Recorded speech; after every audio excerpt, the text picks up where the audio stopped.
So yesterday we had an episode on how I lost 120K by being in an algorithmically pegged stablecoin, and I thought the next natural progression of this podcast or this audio experience would be, let's talk about stablecoins.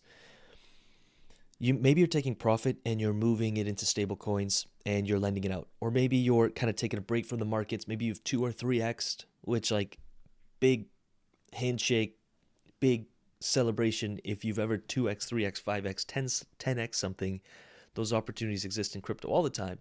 And maybe you're taking some risk off the table and you're converting some of that into profit into stablecoin. I think it's an important discussion to have of like, well, what stablecoin are you quote unquote investing in, or where are you holding your profits? Where are you holding your wealth?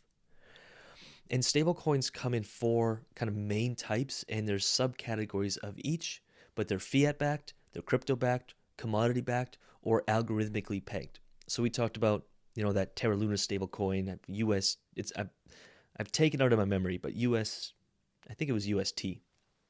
That was algorithmically pegged with Luna.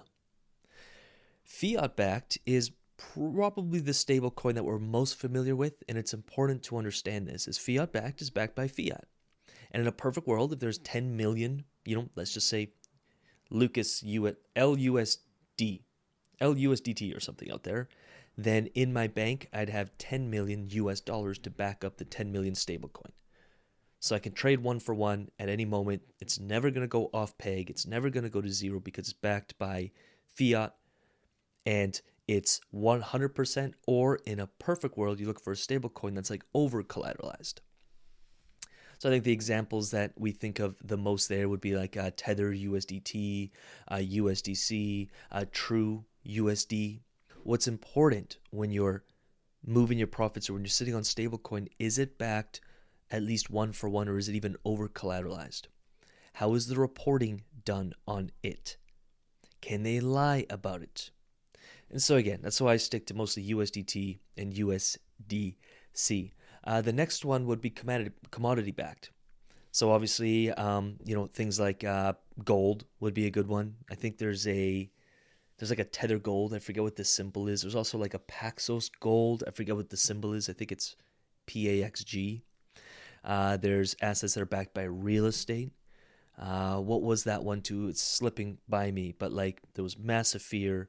The stable coin went from like $1 to 50 cents, although it was fully backed by real estate and it was over collateralized by real estate, but real estate isn't as liquid.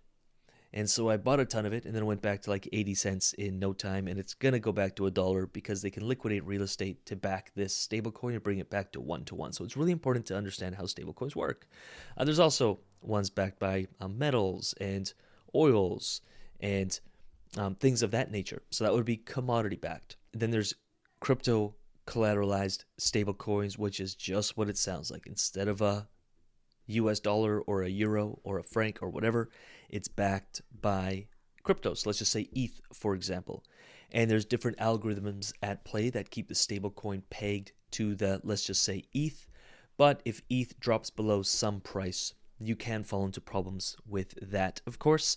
But people do invest in those stable coins because sometimes the yields are a lot higher, and there's different protocols and different algorithms at play that are helping you create a return on the stablecoin you hold because they're earning yields on the crypto. So, the risk factor would be higher, and I typically don't mess with them.